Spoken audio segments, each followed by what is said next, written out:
the beginning, once, is it individuals or groups? It's groups.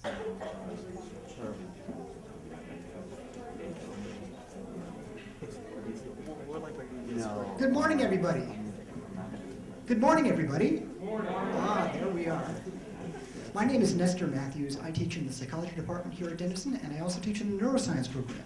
I'm delighted to have you join us today as we're going to be talking about how neuroscience connects to the liberal arts. And we're going to have 5 student groups. These students are first-year students. They've been here only for 13 weeks, and they've been meeting once a week at 9 p.m. on Wednesday nights to prepare these talks for you. So we hope that you enjoy them. And I think you'll see that there's a theme that connects all of these. We're going to talk to you about different levels of neuroscience. We have a molecular level, we have a cellular level, we have a systems level, and then a cognitive behavioral level. So we go from the micro to the macro in neuroscience. And you'll see that these talks span that full range. We also will see that these talks will hit different areas of the liberal arts. We'll talk about the social sciences, the natural sciences, the humanities, the fine arts, and also the interdisciplinary programs. So each group will come up and they'll speak into the microphone for 12 minutes, and then they'll entertain questions from the audience. Okay? So I'd like to turn this over now to our first group. I'll ask the students to introduce themselves.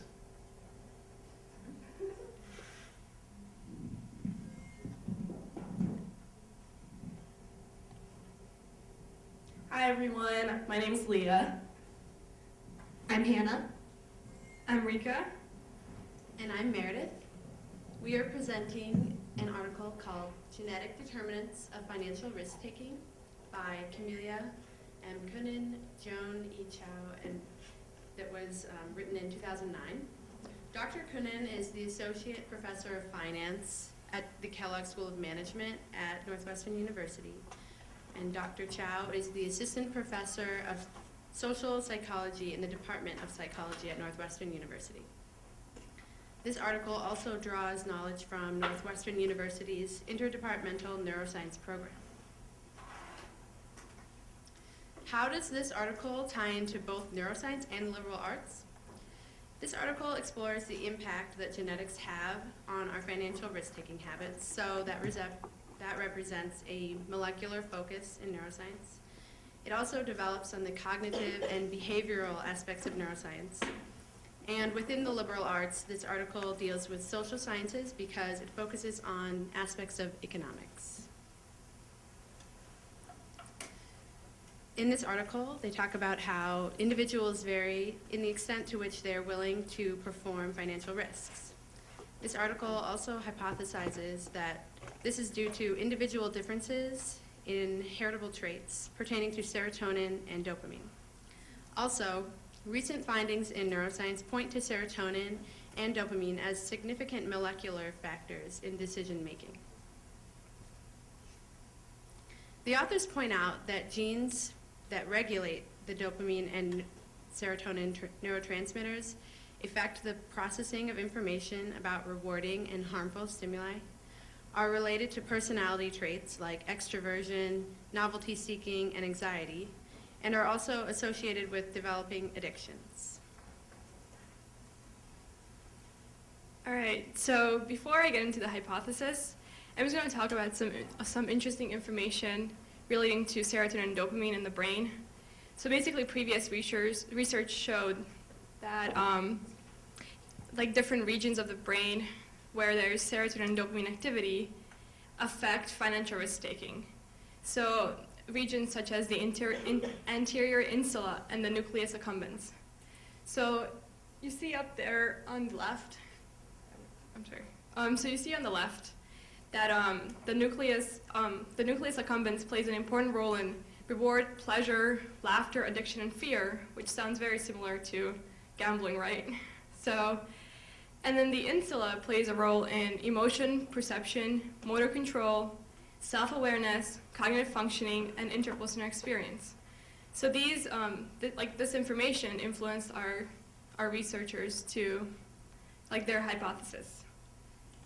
So basically we're looking at 2 genes. Genes that influence serotonin, and a gene that influences serotonin and dopamine. So genes have things called alleles, there are different forms of genes, different sequences of DNA.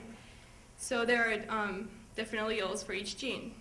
Basically, what they hypothesized is that people who have 2 copies of a short allele 5-HTT-LPR serotonin transporter polymorphism would be more opposed to taking risks when compared to individuals who have the long allele.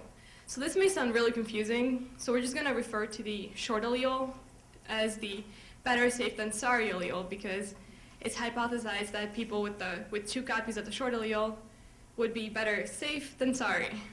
And for the other gene, they hypothesized that people who have a 7 repeat allele DRD4 dopamine receptor polymorphism are significantly more inclined to take risks when compared to people who do not have this allele. So because that may also sound confusing, we're just going to refer to it as the lucky number 7 allele. So we have the better safe than sorry, and then the lucky number 7 allele, which we're looking at. So for the methods, what they did is that they had 65 participants in the study. From that 65 participants, there were 26 male and the rest is female. The average age was around 22 years, with plus or minus 4.9 years. So basically, everybody was a young adult, and 26 male and the rest female. From these participants, 21 had 2 copies of the better safe than sorry allele, so technically that would mean that these 21 people would be less inclined to taking risks. And then 44 had a copy of a long allele, which would mean that they would take risks. They would be more inclined to taking risks as opposed to being opposed to taking risks. And then for the other gene, 15 of them had the lucky number 7 allele, which means that's the one they're like significantly more inclined. So these people would really take risks. And then, but 50 of them did not have it. So the methods continue. Okay. Participants completed 96 trials. In each trial, participants were given $T, which was either $8 or $13. They were allowed to invest that plus 15 in a risky or riskless asset. So therefore, they had $23 or $28 per trial. In each trial, in one trial, participants knew that the risky asset would pay 1 of 2 possible returns with equal probability, whereas in another trial, participants knew the expected return and plus or minus from that, what they would get back from the risky asset. And the amount not invested in the risky asset was automatically invested in the riskless asset. In every trial, the subjects knew the expected return of the risk-free asset, and they also knew either the 2 possible outcomes or the expected value and standard deviation of the risky investment. In each trial, informations about earnings were deferred until the end of the experiment so that possible changes of choices were not based on past outcomes. Subjects were given 6 seconds to learn about the 2 different investments, 6 seconds to enter their investment, and a 2-second warning that indicated a new trial.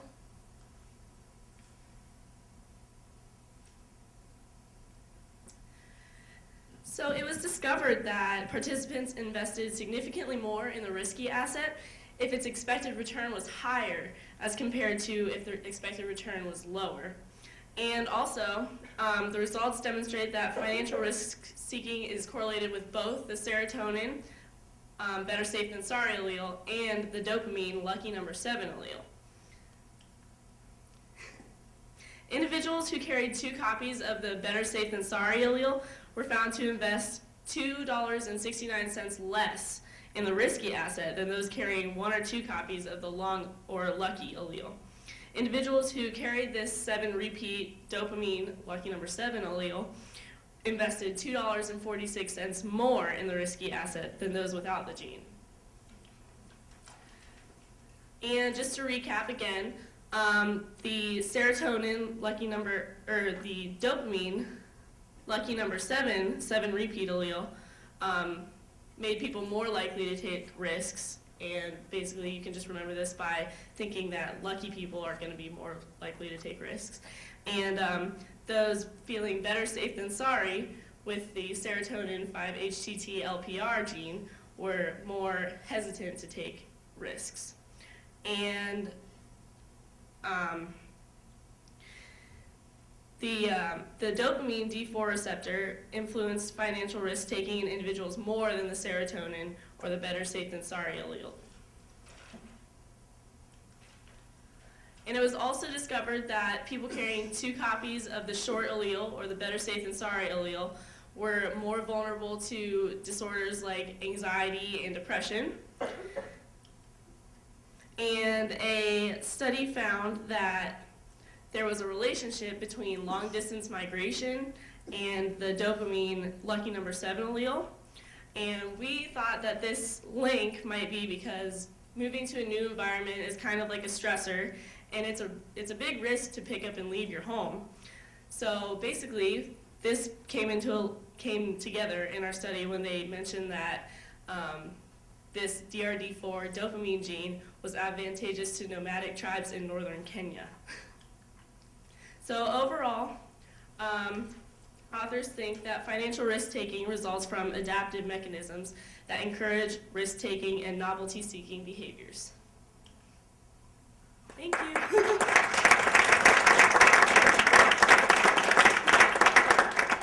Does anyone have questions? Yes. So they got to keep the money afterward? Hypothetical. Oh, was it real money? Well, see, actually, I don't think we know because technically, if it was hypothetical money, nobody would really care what they're doing. So that would kind of defeat the purpose of the study. So I would personally think they did keep the money because that kind of makes the study real.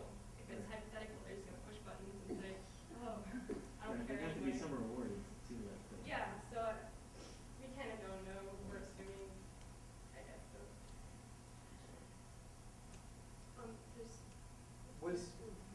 They were looking at the two different alleles. Was it possible for somebody to have the too short and the super? I can't remember the terminology.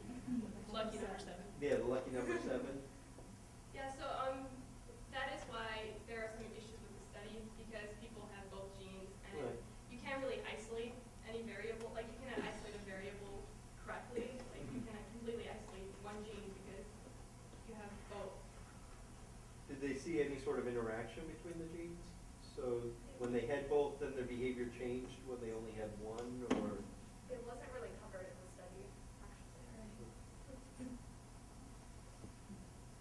Yeah. I have another question. So the lucky number 7, you may have said this already, is it prevalent in the population? Or do we know, besides the people in Africa, do we know how prevalent it is in different populations?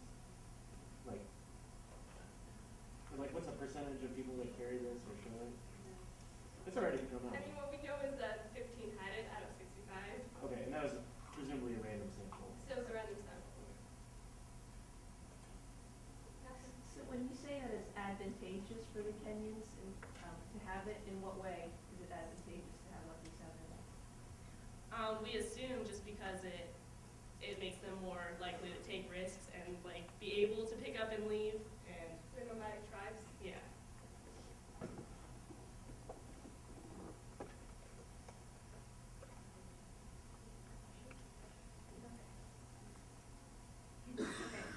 We had a question to ask you guys. In your opinion, do you think someone can change their financial risk-taking habits, or do they solely depend on genetic heritability? So does anyone have any speculations on that? No? I mean, I don't think it's solely, nothing is, very few things are solely genetic, I think. Like I have to I'm cautious, but sometimes, since I'm young, relatively young, sometimes I have to put my investments in stuff that's really important. Normally I wouldn't want to do that, but through education, I'm willing to take risks. Okay. Anyone else have any input? Okay, thank you.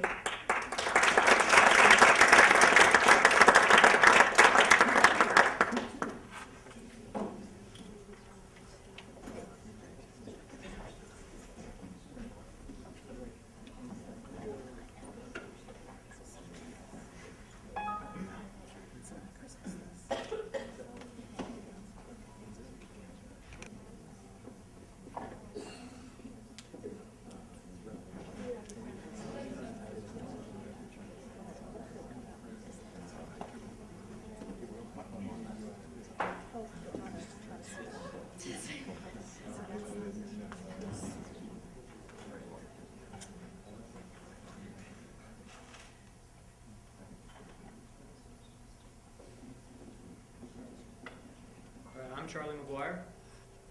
I'm Annalisa Kern. I'm Courtney Horn. And I'm Abby Torrance. And our article was called Coupling the Mitochondrial Transcription Machinery to Human Disease. And it was written by Gerald S. Shadle. And basically what it's talking about is how transcription and translation in the mitochondria can lead to human disease if the transcription and translation is somehow interrupted or there's a dysfunction somehow. And you can see right here, as Dr. Matthews is talking about, the micro to macro levels that you can study neuroscience on. And you can see how it spans across all the academic areas in the liberal arts, and ours particularly focuses on the molecular level in the interdisciplinary arts. And ours covers the P requirement. There's going to be a P requirement for the class of 2015, and it basically means power and justice, which is going to require the students to take courses dealing in diversity and issues such as race, ethnicity, gender, sexuality, religion, class, and/or disability in domestic and international contexts. And that pertains to our article because we're going to talk about dysfunction in relation to the mitochondrial transcription and translation. And the main idea is there's two types of DNA in the mitochondrial. There's the nuclear DNA, and there's also its own set of DNA, mtDNA. And these work together to provide for a healthy individual. These two DNA perform transcription and translation. And then when in transcription and translation, if there's a mutation that occurs, this can lead to disabilities such as deafness. And mitochondria are responsible for giving us energy by processing sugars from the foods we eat. They also carry, as I said, their own set of DNA. It's a little bit different than nuclear DNA, but pretty similar.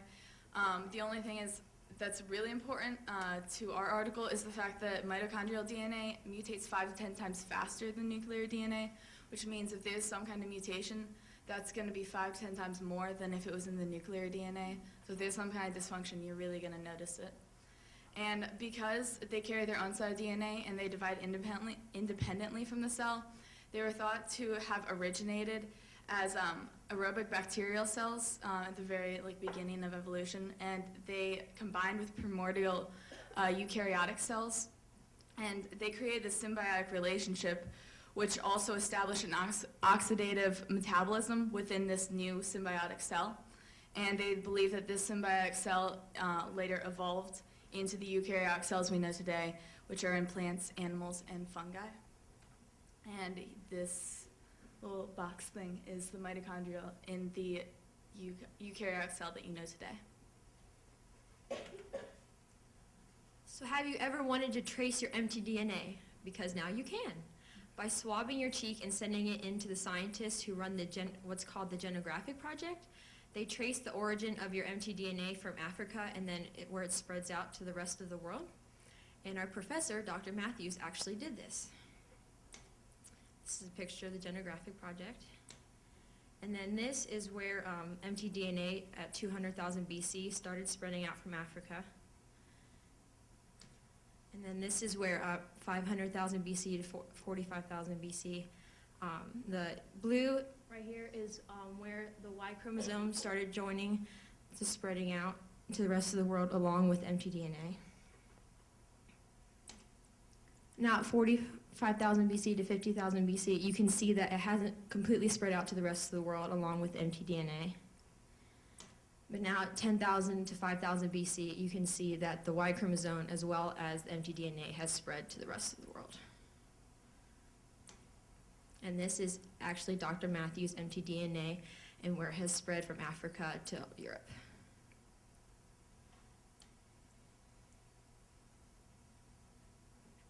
So the basic process of the replication of DNA is you have your DNA and it starts out and it goes through transcription to become RNA. And after the RNA goes through translation and that becomes your proteins. And as Denison's very own Dr. Liebel noted, that transcription is more like taking a word from cursive to print. It's the same word, just written a different way. It has the same meaning. And that's the same as taking one form of your nucleic acid and turning it into another form of the nucleic acid. And then translation is more like taking a word from English and translating it to Greek. It's the same meaning, but it's a different word. And that's like taking a nucleic acid and building a protein from it. And so as we've been saying, our nuclear DNA and our mitochondrial DNA work together to coordinate and work properly. And when they don't coordinate, you can get diseases or disabilities. And so one of those is deafness. And there's two forms of deafness. You have non-syndromic, which is when there's no other symptoms in your body that correlate with your deafness. And there's 30 or more genes that, when mutated, can cause this non-syndromic deafness. And these genes aid in the development of your inner ear. And so when they're mutated, they interfere with the processing of your sound. And then syndromic deafness occurs with other abnormalities in your body. And then 3 to 4 out of every 1,000 are born with some sort of hearing loss. And over half of these are caused by genetics. However, many times people view mutations with a negative connotation, but there are also good mutations that can occur that have many beneficial aspects to them. So here we have 2 types of mtDNA mutations. There's type A and type C, as we'll refer to them. And there was a sample done of Japanese centenarians, so Japanese 100-year-old people. And people with the A mtDNA mutation were found twice as likely to live to the age of 100. So we have our graph here, and it's plotting the number of people and then their age, and these are the people that showed up that had to go to the hospital for any particular reason. And up to age 45, you can see that they're relatively similar, but then once you get past age 45, the mutation A, there's less number of people for each age that are arriving at the hospital than mutation C. And so, wrapping it kind of together, mtDNA work together with your nuclear DNA. And one example of this is through respiration. There are 13 mtDNA encoded proteins that generate 5 separate oxidative phosphorylation complexes, which basically help in respiration. And mutations in your mtDNA can cause deafness, while others can help in life's longevity. All right, so real quick, we're going to go over what a mutation is. And to simplify it, your body is made up of cells, which is made up of proteins. And these proteins are made up of chains of amino acids. Now, to make these proteins, DNA is transcripted into messenger RNA, or mRNA, which is then read by a ribosomal RNA, or an rRNA. The proteins are formed when a certain enzyme matches the right protein carrier with the code given by the messenger RNA. Now, if a mutation occurs, for instance, a sequence of the messenger RNA could be altered and changed, causing the ribosomal RNA to ask for a different protein, or for a different amino acid. And this can affect the protein in different ways. This can cause dramatic effects, or it could be harmless, depending on the certain amino acid. Now, mutations are actually more frequent than we would believe. However, we have fail-safe methods such as DNA repair, but these aren't perfect, and these can lead to mutations that can cause things such as deafness or different kinds of handicaps. Now, mutations with the mitochondrial DNA is the main cause of sensory neural hearing loss. And sensory neural hearing loss is related to the vestibulocochlear nerve, which is also known as the acoustic nerve, which is located in the center of the brain. So right there. It comes out of the medulla oblongata through the inner skull, and it connects to your ears. It also is associated with your sense of balance and motion. And most cases of damage to this nerve are generally associated with things like vertigo, false sense of balance. However, damage to this nerve is also the main cause of non-syndromic deafness. Now, an mtDNA mutation of the A155G, which is just saying where the location of this gene is, it's located on the 12S RNA gene, which is a certain part of the chromosome, and it's the expression of this gene that causes deafness. The mutation is near the TFB1M gene and is a nuclear modifying locus, so it affects the placement of this gene. Now, the TFB1M gene is a code for an enzyme that has to deal with transcription of mitochondrial DNA. And this certain enzyme deals with a certain protein, and because this enzyme has become mutated, it affects the protein in a way that can cause hearing loss or deafness. And as I'd said before, the severity of the deafness depends on how the mutation occurs. It can cause complete deafness, partial hearing loss, gradual hearing loss, or it could just be absolutely harmless. Now, what happens in Vegas stays in Vegas is a common phrase people use, and you've seen it on all the commercials. However, whatever happens in mitochondrial DNA affects nuclear DNA and vice versa. So these two are very interrelated. There are several techniques of gene therapy that are being used today. Several of these are switching the mutated DNA to regular nuclear DNA, importing the same gene from another species, or correcting the mutated DNA. Gene therapy is being used on nuclear DNA, so nuclear DNA disorders, so why not mtDNA? And it's being considered for prevention of maternal mtDNA mutations in prenatal diagnosis. Thank you.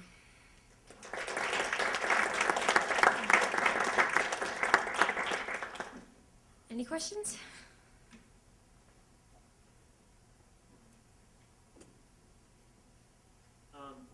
Do you know if the mutation that you're talking about, is it also found, or is that gene or other mutations also found in other species? I mean, it sounds like it's pretty general. Well, they did a study mostly on,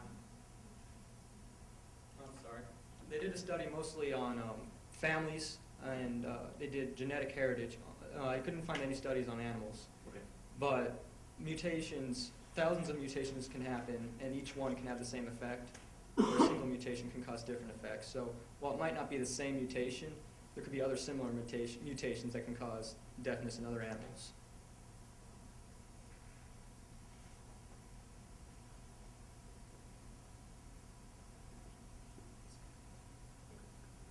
Right, so our question for you is, if we are able to correct the mutated mtDNA, should we look into placing the good mtDNA mutation, such as the mutation to live longer, into the mtDNA?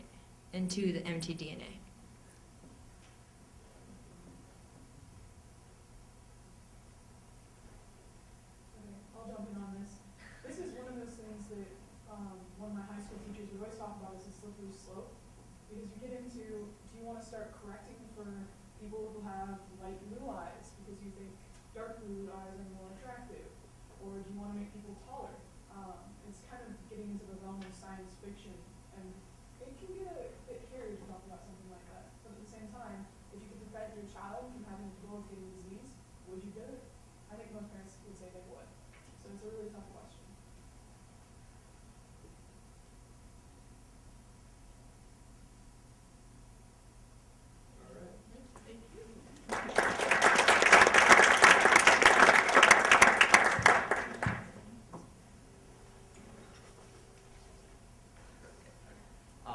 Hi, my name is Sam Heyman, and my group is presenting an experiment from the article entitled "Do Monkeys Think in Metaphors? Representations of Space and Time in Monkeys and Humans." As I said, my name is Sam Heyman. My name is Amy Yoder. And my name's Sarah Sheldon, and he already said what the title of this experiment was, and it was written by Dustin J. Merritt, Daniel Casasanto, and Elizabeth M. Brannon. Okay, so before we start talking about the experiment, this is just a chart of the neuroscience and the liberal arts. And the vertical rows are just showing the neuroscience levels, and the horizontal columns show the different categories of the liberal arts education. And our experiment the experiment we read about falls underneath the humanities because it deals with humans, and more importantly, it deals with languages. And it falls under the cognitive behavioral level of neuroscience because it deals with the mind, and it discusses issues related to how we conceptualize and verbalize relationships in space and time. So 3 scientists, Merritt, Casasanto, and Brannon, did an experiment previous to the one that we analyzed, And what they were trying to do was explore the relationship between time and space metaphors and human thought. And what they found was there's an asymmetrical relationship in the way humans think about space and time. And so the experiment we analyzed was trying to see whether a similar asymmetry can be found in non-human and non-linguistic primates. So if space judgments influence time judgments more than time judgments influence space judgments, this would be consistent with a theory called metaphor theory. And if they affected each other equally, it would be consistent with a different theory called Adam. So metaphor theory is just, it's an asymmetrical relationship between time and space. So representations of time depend on representations of space more than vice versa. So in theory, because we can directly perceive movement through space but can only imagine movement through time, we use spatial representations to help us think about time. Adam theory it's an acronym for a theory theory of magnitude, and it's different from metaphor theory because it's symmetrical, which means that it's the same, they're of equal importance. The symmetry can be thought of as absolute value. So in math, for example, when you have -3 and 3, the absolute value is the same, it's 3. So basically variations in time influence judgments in space, and variations in space influence judgments in time equally. This experiment also talks about linguistic metaphors, which in English is just when we use spatial terms to describe time. So, for example, Christmas is approaching, I just took a long nap, the exam has been moved back a week. And so this experiment was just trying to eliminate the linguistic aspects of human thinking and metaphors to see if humans use similar metaphors in their thinking. And now I'm going to pass it off to Sam to explain the procedure. All right, so the procedure for our experiment involved 13 human adults and 2 rhesus monkeys, and they were told to make judgments about one dimension, space, or time. It really depended on what test they were taking, and while another irrelevant dimension varied. Participants they went through a training period where they learned how to make those judgments. They weren't given any verbal instructions because monkeys were involved, and as we know, monkeys don't have the same sort of linguistics as we do. And so it was very much a trial and error. For each experiment, they ended up doing 3 experiments, but for each experiment, for the humans, they had 5 different separate tests. And 2 of those tests were called anchor tests. Another 2 were called bisection tests, and the final test was called cross-dimensional. In anchor, it was the training test, so they had to learn the rules of the game, so to speak. Only one dimension was being paid attention to, and they would have anchor values of what would be shown on screen. They would have something that was supposed to be short and something that was supposed to be long. And I'll show the screen. This is sort of what they were dealing with. They just had these 2 shapes. They didn't know what those shapes meant, but they learned what was correct to say, oh, this meant long, so I have to press this, and if this meant short, I have to press this. And so once they figured out that and they had a degree of accuracy in either test, whether it be line length or duration, they moved on to bisection tests where there was still one dimension, but instead of only having short or long, they had 7 different intermediary values, which they could only say whether it was short or long, but they were trying to find out which point was the point of subjective equality, which we'll talk about later, which is the point that is equally likely to be called long or short. Which brings us back to cross-dimensional testing, which is a bit more complicated. After being trained and tested in the process of judging space and time individually, subjects were tested randomly without initially knowing which dimension they were supposed to be judging. So on this screen, you can see green on the top screen that says, oh, this is a line length trial. So trials So participants knew that they were supposed to be paying attention to how long the line on the screen was. And so they would make their judgments accordingly when the judgment screen came up. But in cross-dimensional testing, they were sort of blind. And instead of only one of them being varying at a time, both how long it was on the screen and how long the line was would be different.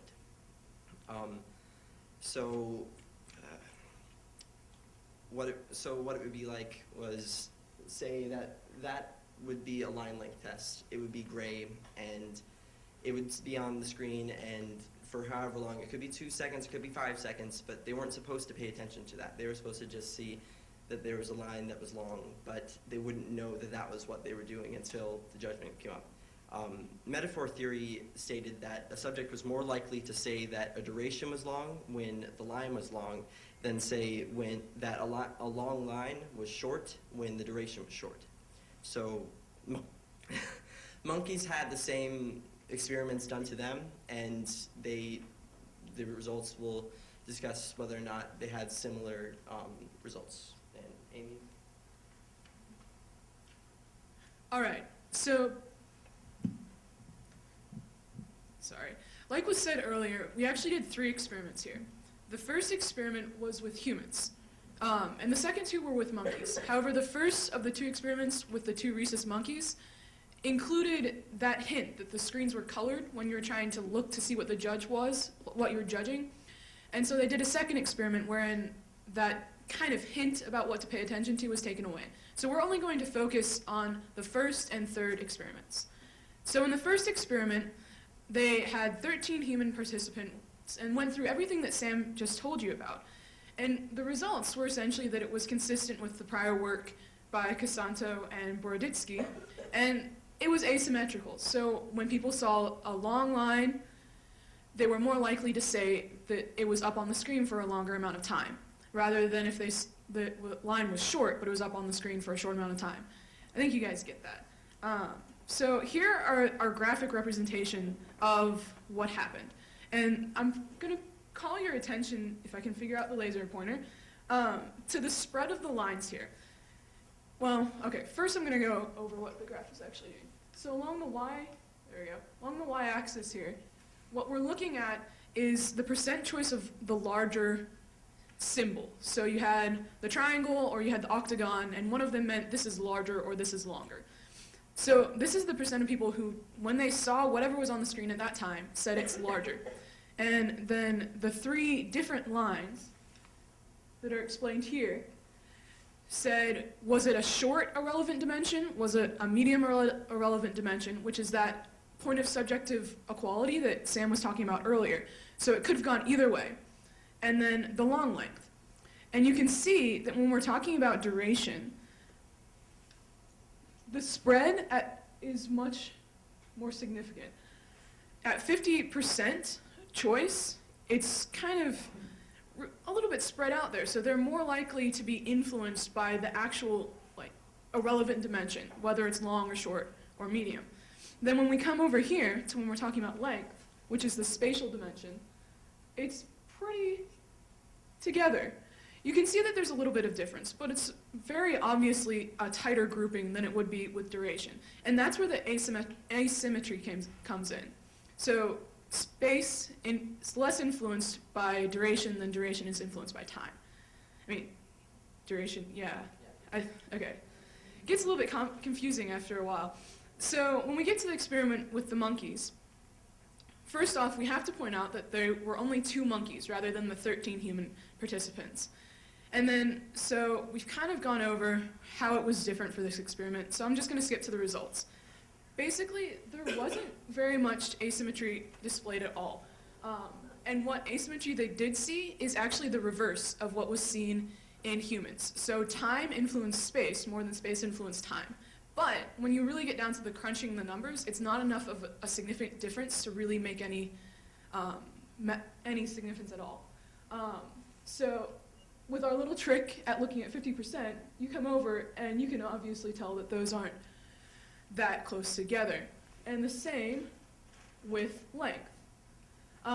But something that's really kind of interesting about this from a critique of the experiment is that when you look at the long length line, which is this solid line with the triangles along here, for both cases, once it gets to a certain point, for the relevant dimension, it's going to be affected by the relevant dimension no matter what. So there's a question of how much the monkeys really understood the experiment, because past a certain point, and they just said, oh, it's long. So that's something that might need to be tested a little bit further with the experiment. And basically what this comes down to is that with humans, we did see something more consistent with metaphor theory, so that asymmetry. But with monkeys, it's going right along with Adam. Not really any, there's very symmetrical and it doesn't really make any difference. So one of the things that we went into once we had this data was what could be the origin of this connection and this relationship. So one suggestion is that, kind of going back to that linguistic metaphor, the fact that we use, in our language, we use spatial references to refer to time, actually has changed the way we think about space and time. So it's this idea called mapping. The more we use language to refer to something in a certain way, the more likely we are to think about it that way. Then another idea that's a little bit interesting when you really think about it, but probably doesn't have that much merit on what actually happened, is that our culture and our technology actually use space to refer to time constantly. We all have cell phones, I am pretty sure, and there's that battery indicator. That's using space to refer to time, to show you how much time is left that your battery will still work. And even flipping through a calendar is using a spatial reference to understand time. But anything that we do is within space and time. So if that was the only factor, it really doesn't tie into it that much. Then, of course, backing down to kind of what to me seems to be the most obvious explanation, given this experiment, is, since this experiment is non-linguistic, is that we actually do think about time using space metaphors, and that our language and our tendency to use those symbols in our culture are developed from the fact that we think about space and time in this way. Now, how all this goes back to the liberal arts. Anything that shapes how we think about our world and how we interact with each other is essentially what we're talking about with liberal arts. So when we're writing a poem and we talk about time flying by, that's a very, very obvious spatial metaphor. But even when we're just interacting with people and the relationship between space and time, that comes in as well. And that's kind of how we're tying it back in. And then I think that's our thank you. So does anyone have any questions? What do you think, Bob?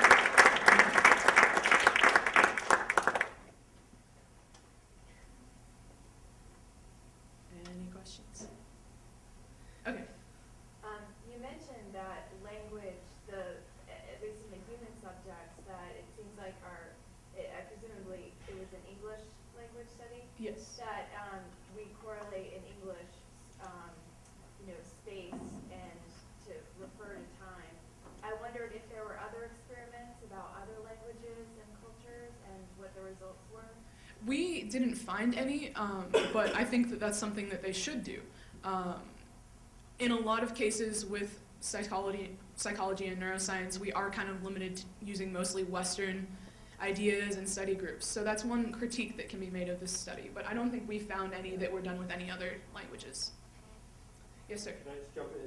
Lena Boroditsky has done an incredible amount of work looking at different cultures, different languages, and how it affects space-time representations of alignment representations. She just said something great about people in Papua New Guinea arranging items in terms of north, east-west relationships, as opposed to we do left to right. Some cultures do right to left to represent how we read.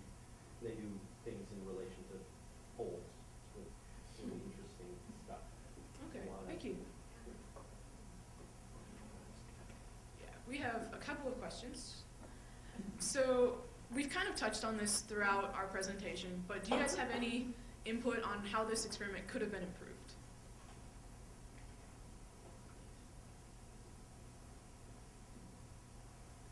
Okay, well, basically more monkeys, yada, yada, yada. And then kind of trying to keep things a little bit lighthearted. Which came first, the chicken or the egg? We wanted your input on whether or not language metaphors or mental metaphors really did come first, and how you view that and how it kind of affects your thinking, if you feel like sharing.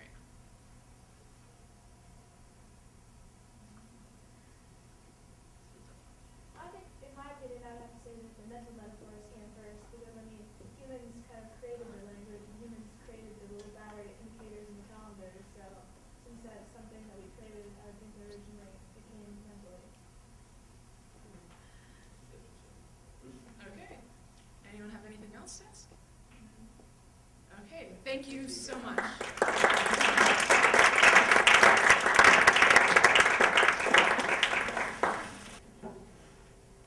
Good afternoon. My name is Christopher Cole. I'm Isabella Lara. And I'm Brenda Falkenstein. And today we'll be talking to you about an article called Sleep and Brain Energy Levels about ATP Changes During Sleep. This article will be about the molecular level of neuroscience. We'll be talking to you about, instead of the like behavioral or cognitive aspects, the neuroscience, what happens during sleep on a very small scale, very molecular and chemical level in your brain. Sleep is automatically assumed to refresh because, I mean, that's why we sleep. But exactly how it does so is a little bit difficult to determine. Most often sleep is studied in the negative, as in what happens when people don't sleep. This study tries to determine exactly what happens when you do sleep, or actually what happens when these rats sleep. They used for the study male Sprague Dawley rats. They're a strain of rats that are pretty similar genetically, and they're a very calm species of rat. They gave them 12-hour light dark cycles and as much food and water as they wanted. They also implanted these EEG machines in their brains, electroencephalograms, hard to say, sorry. It helped them to measure the electrical activity in their brain and to see exactly what was going on in their brains electrically. Using the EEG machines, they were able to tell when the rats were sleeping, how deep their sleep cycles were. This was kind of used as a control. If you can see at the very top, it's a very relaxed wakefulness, and then as it goes down, kind of into deeper and deeper sleeps, you can see that the amplitude of the waves really increases, especially around C, which is stage 2 non-REM sleep, which is non-rapid eye movement sleep. D is actually delta sleep, where dreaming occurs. And then sleepers will cycle through all these stages a couple times before they wake up. What they looked at was how ATP changed during sleep. ATP is adenosine triphosphate. It is composed of an adenine ring and a ribose sugar, and then 3 phosphate groups, if you can see up there. I don't know how to do the laser pointer. Oh, there it is. Yeah, you can see the rings right here, or a makeup right there. This is the energy currency of the brain cells, kind of intercellular energy transfer. The scientists looked at, yes, aww.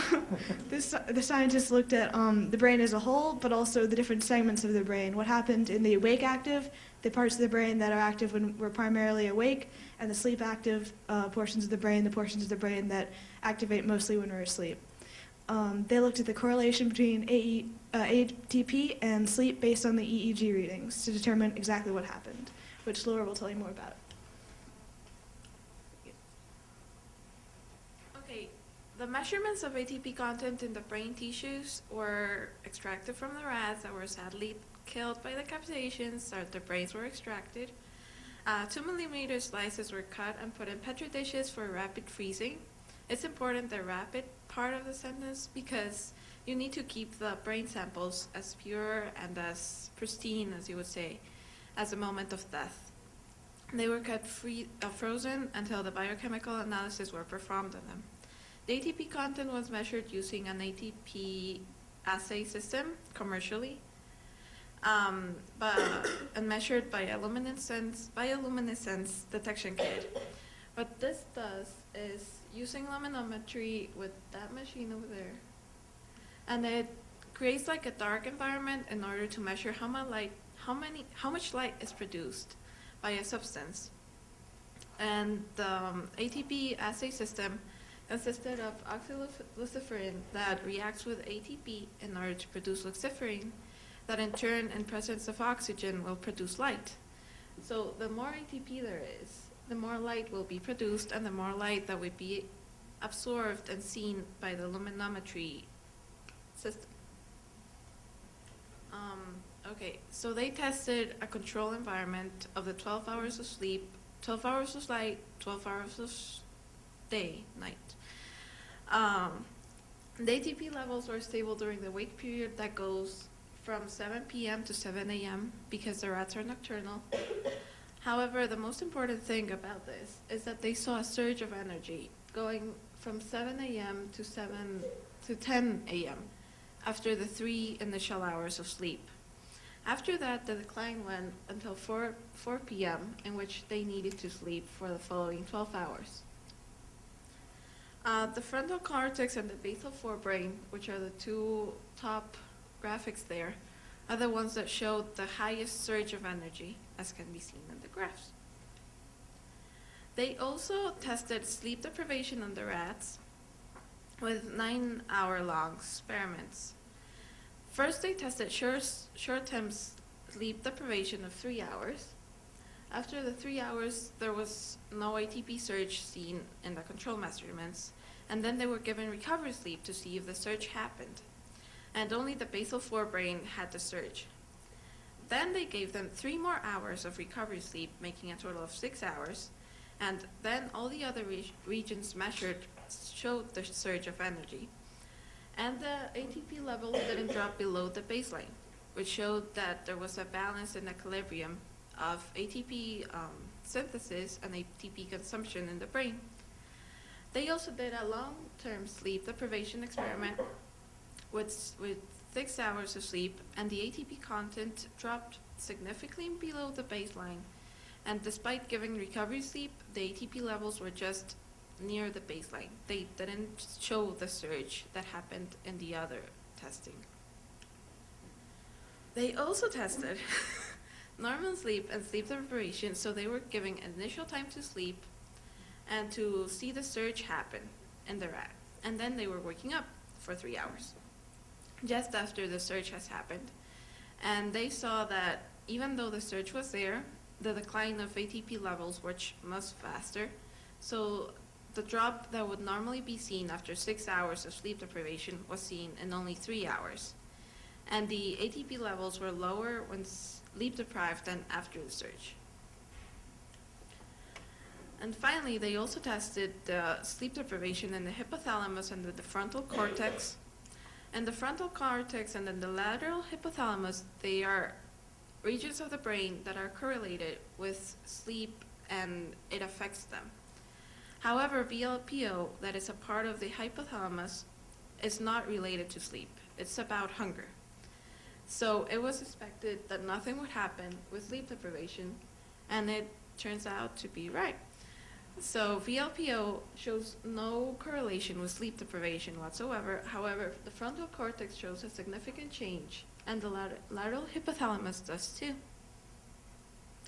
So, in conclusion, what they measured in this experiment was that after a determined amount of time, there is an energy surge that keeps your energy balanced throughout the day. However, this surge only happens when you're asleep, and it needs to be continuous sleep for at least 12 hours, since recovery sleep would only provide a momentary surge that will not compensate, or it's not comparable to what would normally happen after the 12 hours of sleep. Common questions that arise with our experiment is how possibly can rat brains and the data taken from their brains correlate to humans with their sleep? So interestingly enough, human brains are similar to rat brains in experiments. And we will get into how that happens, but along with obtaining data from both the rats and from the humans, you can begin to create medications that can help to cure diseases that keep people from sleeping or other illnesses that stem from sleeping. Genetically, rat brains, cognitively and dealing with intelligence, are 90% similar to human brains. So that's a huge percentage of how just closely, rat brains function like human brains. Here we have a picture of a rat's brain and a human's brain. And also we'll be contrasting how the study is done with dolphins and how they sleep. And both humans, rats, and dolphins are all mammals, just obviously differences are we're land mammals and they're water mammals.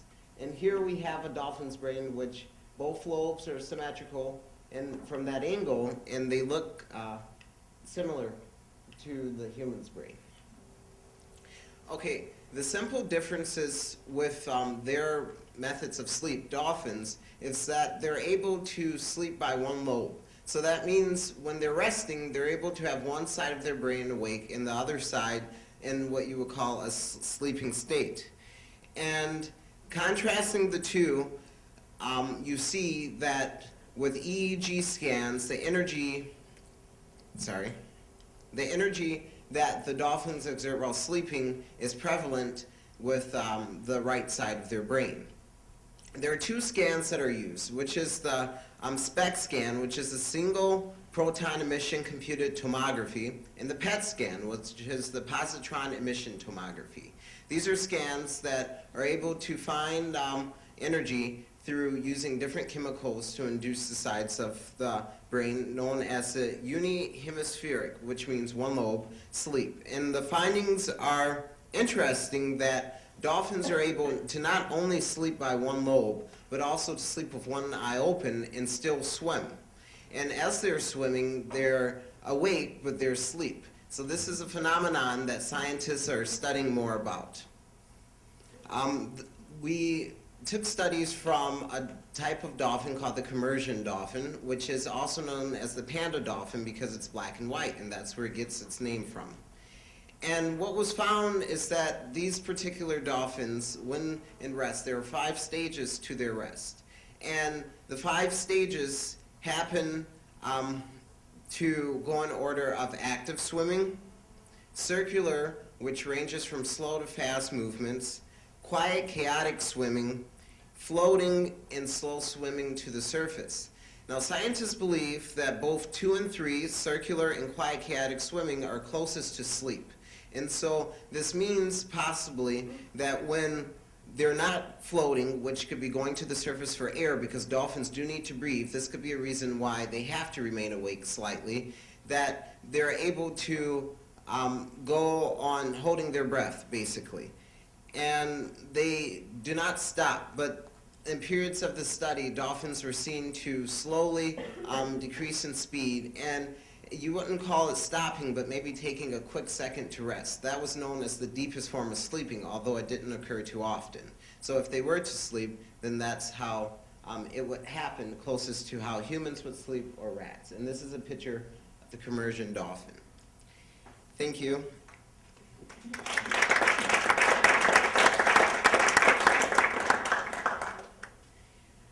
Okay, well, does anyone have any questions for our experiment?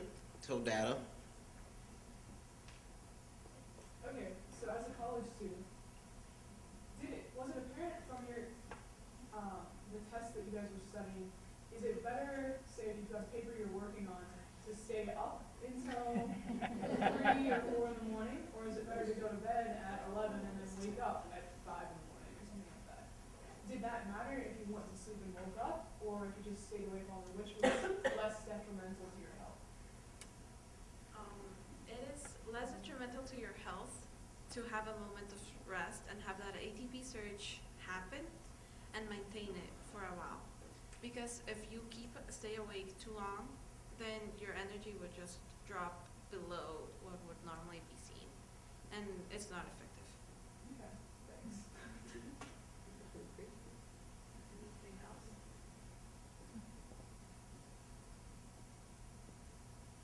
Okay, just about time to go on to the next group.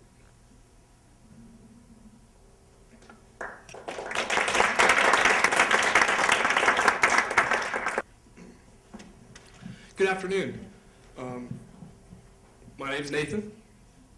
I'm Michael. And I'm Ephraim. And our article is Name That Tune, Decoding Listening Music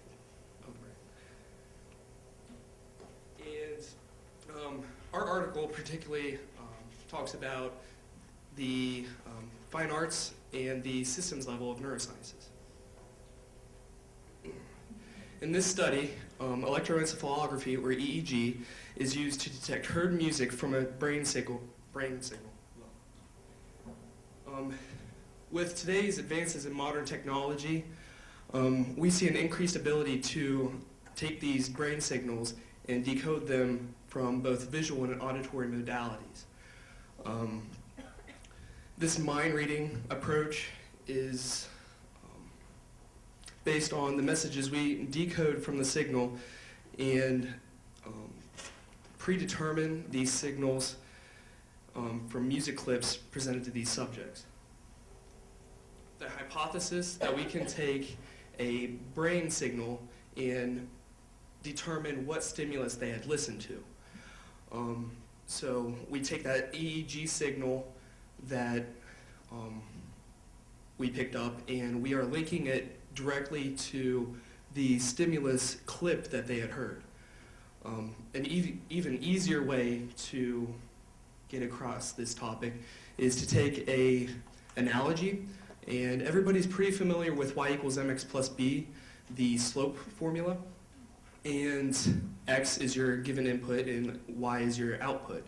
So if we have a vending machine, this dollar, if I have a dollar bill and I stick it into the machine, pop out a candy bar, that dollar bill is the input and the candy bar is the output.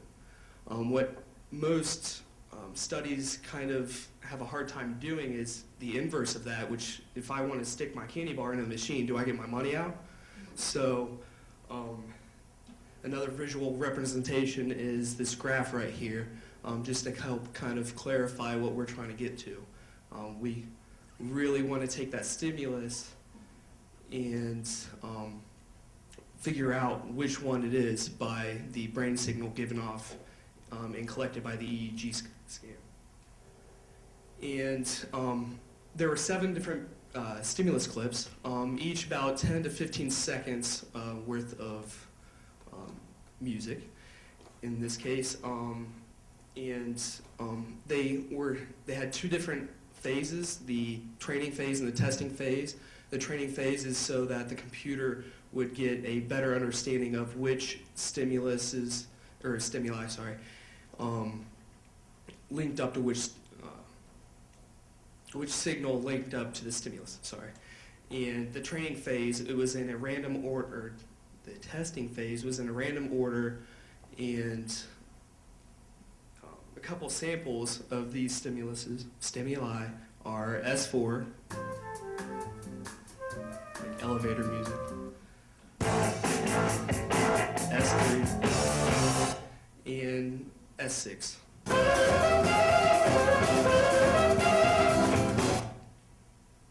So in our method, we had, we gathered up, the scientists gathered up 10 volunteers, and 5 of them were males and 5 of them were females, ranging from the age of 23 to 53, and 1 of them had an official music training, and 4 of them only had the experience of playing an instrument. The rest were just able to listen and enjoy natural music or recorded music, and all of them listened to the 7 songs.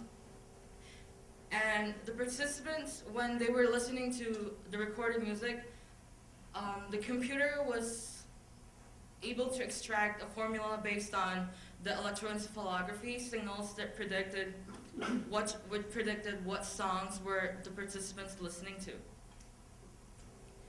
And as what Nathan was talking about, the y equals mx plus b, for every input there is an output. And what the scientists were trying to do was figure out the input based on the output of the stimuli. And similarly, scientists used inverse functions to determine which input was it in response of the brain.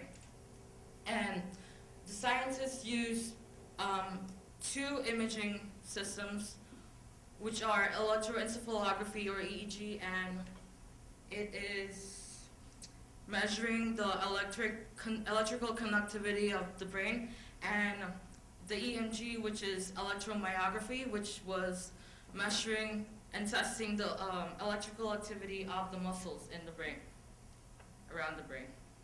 And to compare and contrast them with three-dimensional imaging, MRI is magnetic resonance imaging, and PED is precision emission tomography detector, which is three-dimensional. And MRI is a non-invasive medical test which physicians use to diagnose or treat a medical condition, and it produces a very detailed information and image of the brain. And PED are scanning the gamma rays of the brain. And the scientists were more interested on the position, the time, rather than the position, because three-dimensionals were more accurate in position compared to two-dimensionals. And here we have the watermelon phantom, where the scientists used electromyography to figure out if there was any electrical impulses in the muscles during the experiment. All right, so that's the setup for the experiment. Now let's talk about what happened. What we find is that the classification rates are far above average for all participants involved. And classification rate refers to how well the computer was able to guess what song a particular participant was listening to given the EEG data. And we have two different types of classification. We have individual and cross-participant classification. Individual classification would mean, so for example, if the computer were to calibrate to listening to Nathan's brain signals as he's listening to the stimulus, then, to the sequence of stimuli, then it would extract a formula from that, and then it would use that formula to, in the future, predict, based on different stimulus that he's listening to, being able to predict what that is. And so individual classification is taking Nathan's data and then predicting in the future what Nathan's listening to. So cross-participant would be using Nathan's data to then try and predict what Ephraim is listening to, saying Ephraim is a different participant. And so that's a completely different thing, as you can see, because now we're testing whether or not there's commonality between the ways that the two of them can hear music. And this is a graph that demonstrates the results that we found during this study. And so on the x-axis here we have the different participants, and on the y-axis we have the classification rate, so how well the computer is able to predict what they're listening to.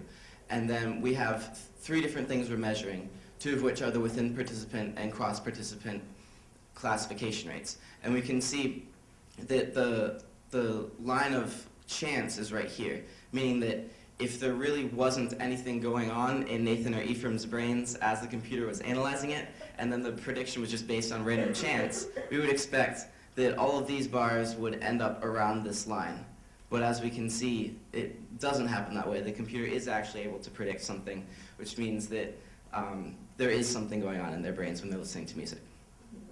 And then we have two different controls that Ephraim referred to. One was the watermelon control. And you can see here, this is how well the computer was able to guess what they were listening to when it wasn't a human head that was put inside the EEG thing that they had set up, and instead it was just a watermelon. And so, thankfully, we can see that the watermelon wasn't very good at hearing music, and so the computer wasn't able to guess very well. If it had been able to guess just as well for the watermelon as for them, we would have had a problem. But then also we have the EMG envelope, which is another measurement that was testing for mechanical or muscle artifacts. And that's just another control that we had, and that also is around the level of chance. So there's two other important results that we find. First, that classification rates are different for different participants. And so while there is similarity, there were different participants for whom the computer had an easier time of predicting what they were listening to than others. And there were also different samples of music that the computer has an easier time picking out than others. So now, what does this mean? first of all, it means that it's possible to use EEG to detect perceived music. And also, the fact that there's a broad range of results from different participants means that there is some difference in the way that people are perceiving music. But it's important to note that there were no participants with unclassifiable responses. And this means that for every single participant in the study, the computer was able to have a statistically significant level of being able to predict what they were listening to. And there wasn't anyone for whom it was impossible because they heard music completely differently than everyone else. And also, we can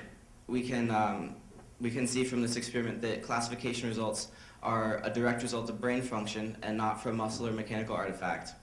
And we can see that the results are independent from musical training because, as Ephraim referred to earlier, there were participants in the study who had formal musical training and there were participants who had never picked up an instrument before in their life. And so, and in spite of that, they were all very similar in the way that they heard music.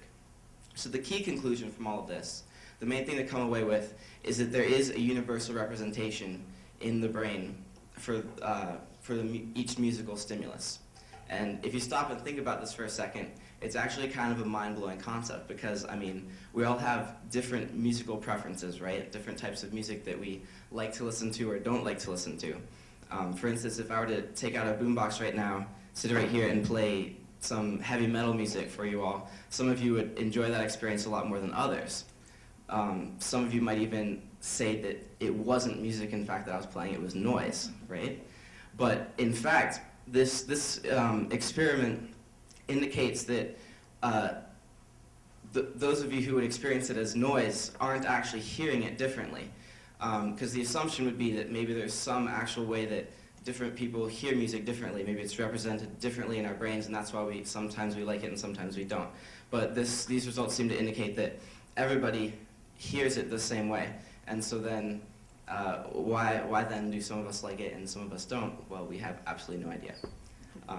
So with that, thank you.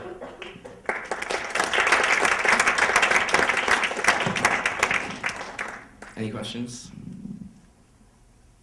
Did the authors say what the algorithm that the computer used to figure out, you know, the correlation between songs was? I mean, was it strictly a level-based thing, or, you know, a 15-second thing you might imagine has like a pattern that it's trying to fit, or what was it? Well, to simplify it to the max would be to say that it's basically y equals mx plus b. But in reality, what it was actually doing was there were a variety of different coefficients.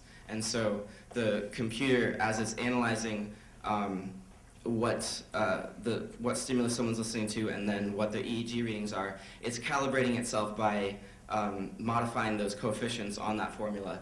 And based on which EEG nodes are stimulated in correspondence to which stimuli.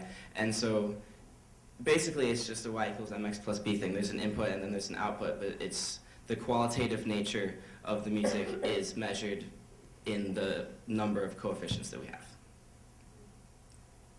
Okay. Could you talk generally about which specific brain regions, what patterns of electrical activity with EEG were found?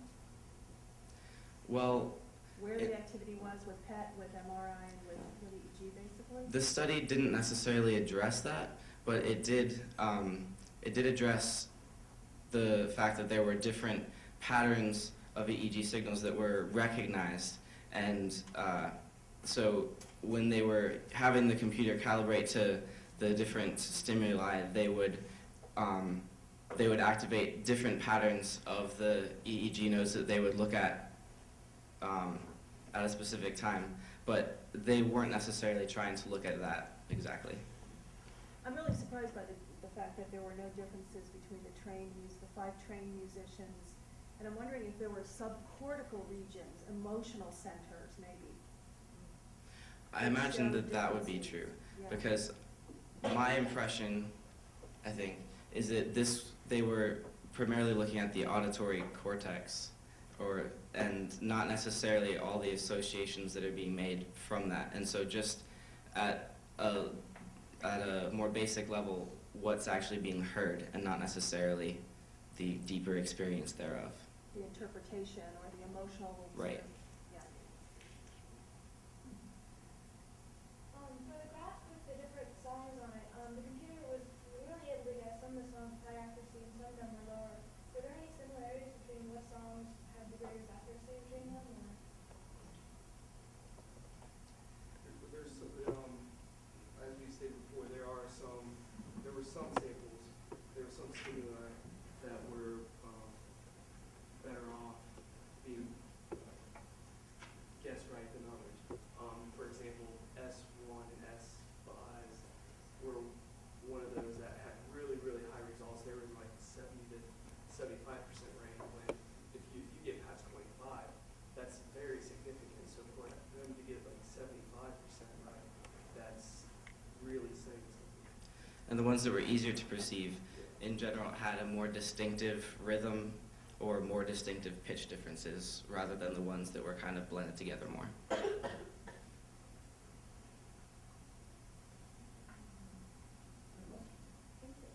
Right, thanks.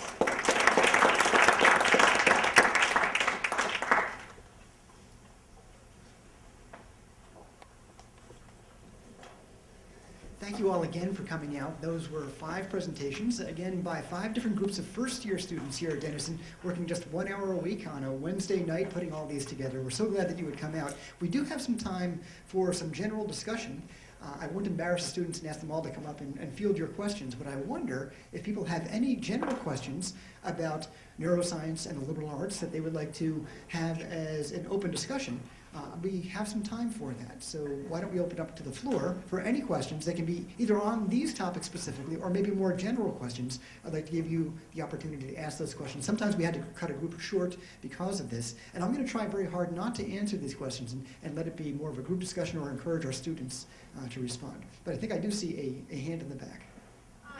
I'm curious, how challenging an assignment was this for you? I know there's probably a lot of variability among this, but you worked, what, on Wednesday nights for an hour, you're saying? Okay. Was it pretty, did you find it pretty challenging exercise, or? We were reading PhD papers. Yeah. So it wasn't easy, but it was challenging, not impossible. Yeah. Challenging, but not impossible. Dr. Kennedy has a question. I'm wondering how many of you had neuroscience-ish or neuroscience courses in your high schools? I came from probably one of the most hick towns in Ohio, and I graduated with 70 students, and we struggled to have even some science courses in our high school. So for me to come here to Denison and learn about the realm of neuroscience, it's actually very humbling that I have this opportunity. So. It is an excellent learning experience, though, I must say. Definitely. And it relates closely to psychology. We've had some discussions that brought us into studying more about psychology.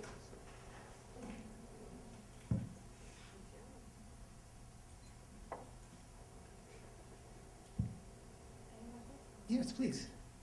How much the presentation aspects were challenging? You had to, I don't know if you had experience before about presenting to a public and defending your ideas. How much, which is your take on that? So independent of the challenge of the neuroscience, the Yes. challenge of making a presentation, But which is a the separate kind of a presentation, challenge. defending, Okay. Okay. Theoretical ideas. Well, I don't know about everyone else, but I have a relatively, I did mock trial in high school. I'm pretty used to doing presentations, but this is a little bit different. And I think that's because of the nature of the material. We've been doing these papers since the beginning of the year, and most of us had the paper we were working on for weeks before we actually tried to present it. So we know what we're talking about when we say, like, the lucky number 7 or things like that. But it's really hard to back up from that and say, okay, how can I present this to someone else who hasn't read the paper? And I think that's the really big challenge, even for someone who has experience doing presentations. Taking it back and saying, okay, if someone hasn't read this, how can I say it so they can understand it? Because I know what I'm talking about, but maybe I actually don't because I don't have an experience that step it was more difficult for others. Thank you, and that ties perfectly with the idea that it's difficult for scientists to communicate their results to the general public, and you are kind of untrained scientists trying to do that. So I'm happy to hear about that. I don't know if you were going to. Oh yeah. I was gonna say that like I've presented like quite a bit of stuff before, but like I haven't really presented anything scientific before, so kind of some of the words are a little bit difficult to kind of think through on your feet during a presentation.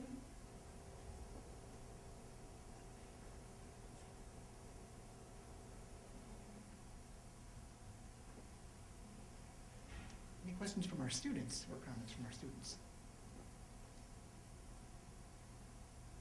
Okay, well, thank you all very much for coming out.